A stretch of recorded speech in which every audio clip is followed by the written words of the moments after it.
Welcome to Something to Wrestle With. Something to wrestle with. Bruce Prichard. Well, you know. That's not touch Adrian. on the next major angle that Lawler is involved in it. February 17th, 1997, Lawler does a promo how nobody knows about ECW. All their wrestlers are guys who couldn't hack it in the WWF. And then later in the show, Paul Heyman calls in and cuts a promo saying that ECW is going to be at the Manhattan Center for Raw the next week. Lawler called their talent misfits, no talent bums, et cetera, and Heyman brings up the Neighborhood Watch program, alluding to Lawler's legal problems a few years back. And Lawler shot back about cracking his jaw, which he did back in 1987 in Missouri when Heyman was a rookie. Why is there real heat between Lawler and Heyman, and why did it make sense for them to be put together in this sort of situation? Jerry had been very outspoken about ECW, and Paul got his first big break in Memphis with Lawler. Paul and Tommy Rich shaved Lawler's head in a cage. So I don't think that there was ever any real heat with him. I know that Paul always appreciated what Lawler did for him.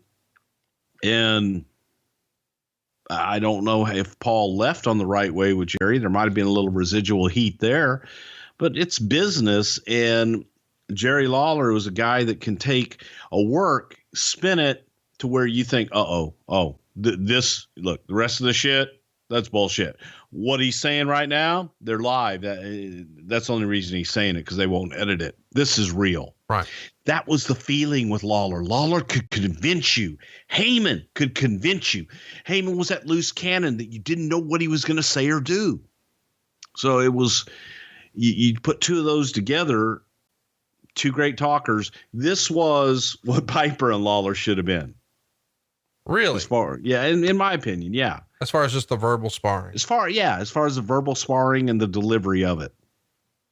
Wow. Well, that's fun. I didn't know that you felt that way, but I could totally see it. That I guess I'm more of a Heyman fan than a Piper fan, which I know you're going to hang up on me now, but I guess that's what you grow up on. The February 24th Raw, Shamrock's sitting ringside, and Lawler speaks to Shamrock saying ABC called him the world's dangerous man. And Lawler asked the crowd if they know about the UFC, and they cheer a little bit. And Lawler said he and Shamrock used to train together. And so of course, Shamrock says he doesn't know Lawler and calls him a liar, which is a fun bit. Later in the show, Taz is beating Mikey Whipwreck in an ECW sort of showcase match, and dangerously says on camera, "This is awesome, man. Has this show sucked without ECW or what?" And that gets Dangerously and Lawler going at it during the match. And Lawler's making fun of Taz's height, saying he bought an ant farm as a second home, which is fucking hilarious. Shout out to Taz, brother. Paul defends his guy and says, coming from a guy that's 5'10", who was on top of the territory for 76 years, that is the most ridiculous statement I've ever heard. And then Lawler asked Paul Lee, why don't they do what they usually do and set some fans on fire or hit each other with barbed wire baseball bats? And Paul Lee said they'd rather do that on pay-per-view. And Sabu interrupts all this by jumping off the Raw entryway letters onto Team Taz, and Lawler calls Sabu an idiot. And here we go. So it's a pretty fun little segment here. And you even get a shout out. McMahon mispronounces Mikey Whipwreck's name. And Paul Lee said, you really need to watch the tapes that Bruce Prichard leaves on your desk, which I think is fun. And just because I enjoy it, Lawler makes another knock about Taz's height and says, I've got socks taller than him. What do you remember about this Manhattan Center ECW Raw, especially with the interaction with Lawler and Heyman? Just classic. It was classic. And you get that New York feel of it being special. You're in that Manhattan Center, and that's a cool feeling anyway. And for these guys to come in their first appearance, they had that following in New York, and man, it was good.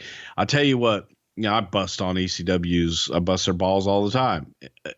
The one thing that sticks in my mind about this day, the ECW guys all walked in together like a team. They're all wearing the ECW warm-ups, suits. the ECW warm-ups. Yeah. And they all walked around kind of like as a team and shook everyone's hand and introduced themselves. They didn't go hole up in a corner. They were as professional could be. And that was one thing that stuck in Vince's mind was, God damn it, look at them. They look good. They look like a team. So that was the positive of it. And it was exciting for New York. But Lawler and Heyman, man, they just had natural great chemistry. No doubt about it, man. Let's talk about the debate that they did on March 10th. Lawler tells Heyman that more people are seeing ECW at that moment than had ever seen ECW before, because they're just a bunch of misfits and thugs. And Heyman starts screaming at Lawler to shut the hell up. And the Eliminators come to the ring, Sandman, Tommy Dreamer. Sandman offers to cane Lawler, but Heyman tells him not to. And Lawler said he doesn't understand why McMahon is allowing them to plug the pay-per-view for ECW on Raw. And Heyman takes a shot at Jerry Lawler and says his sons don't call themselves Lawler because they're ashamed of their dad. And Lawler pops off. Well, at least I'm not a 35-year-old who lives with my mom and dad like you do. So some real inside baseball here. And I guess what people mostly remember from this is Rob Van Dam started to call himself Mr. Monday Night. At this point, did you guys already know, hey, for their second pay-per-view and on the way to that second pay-per-view, we're going to have Lawler do something with them and sort of do a talent trade and loan him down there? Or had that even come up at this point? At this point, no, I think we had, because I think Paul had asked for something and Lawler was the most logical guy. So at that point, here, yeah, I do think that Jerry was already a part of it and agreed to do it.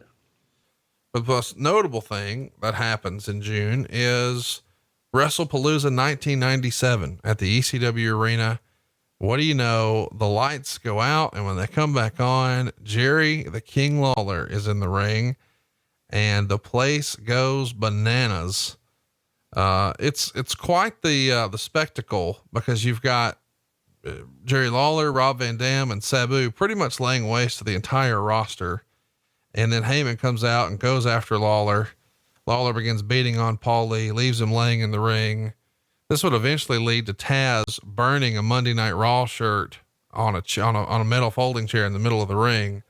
I mean, this is crazy, crazy heat. I know you weren't a huge ECW fan, but did you ever see this WrestlePalooza 97 skit? Absolutely. What'd you think? I thought it was great. It was a Paul Heyman idea and something he had come to us with, and we agreed to do it. Lawler agreed to do it. And it was something for that ECW crowd, man. There's not going to be any more heat than a WWE guy in the middle of their ring, in their building, in their town. So beautifully done. Lawler was the right guy, because Lawler was the one spewing all the, extremely crappy wrestling on the WWF network. Raw. So it was good shit and real heat. Yeah. He had fun lines too. Like, the ECW arena should be made out of toilet paper because everything in it's shit. I mean, it's true. Like, oh, fuck off. Come on. Well, you're telling me that's not a great line. You just said it was a great line. It is. Just saying true. It was a great line. Oh, okay. There you go. And now where else you want to take it? Let's talk about,